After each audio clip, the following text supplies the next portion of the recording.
Hello everyone, today we are going to start this course. It's kind of going to be the first course which says that basically you don't need a coding experience. But the thing is, like, you can do everything without a lot coding experience, and I will show you how you can like connect database and how you can write code with AI properly so that you can have a working product at the end of the day. And what we will use in this course is we can use Flutter because we are doing it with AI, so we can do it with the React Native and other coding platform. As of now, we are going to do it with the Flutter, and we will need a Supabase database. It's a really amazing database because it's gonna give you an MCP. I'll tell you what MCP is later.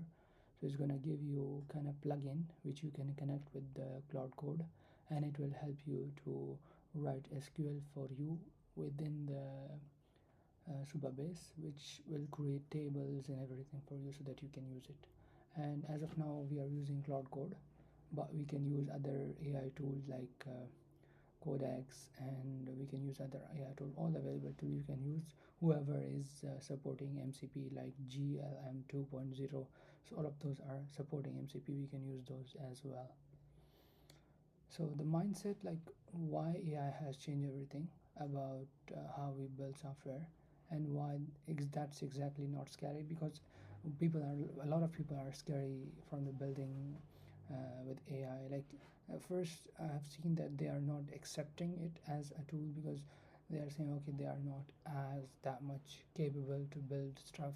But in this course, you will see like, okay, this AI tools, the way we are going to use it is really capable. Like it really depends how you are going to use it. So in this course, you will learn how you can use it properly so that one developer can be equal to 4 or 5 developers, and this will you will really like understand at the end of this course. So this is the mindset. Like definitely you can do it without having a lot of experience as of now and get this done. So let's go ahead.